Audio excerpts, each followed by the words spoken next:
शाम को हम कबूतर खोलने के लिए जा रहे थे और इनका लोफ्ट बंद है और अब हम इनका लोफ्ट खोल रहे हैं। ये इनकी कड़ी से ये लोफ्ट बना हुआ था, इनको ये एक बार खोल दिया है और ये एक बार ये नेस्टिक का सामान है वो इकट्ठा कर रहे हैं। यह दोनों इधर बैठे हैं और हमने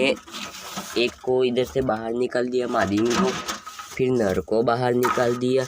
हम जैसे ही कबूतर खोल के बैठे थे और हमने देखा कि वो कबूतर फिर से ब्रीडिंग पे आ गए हैं और वो दोनों ब्रीडिंग कर रहे हैं।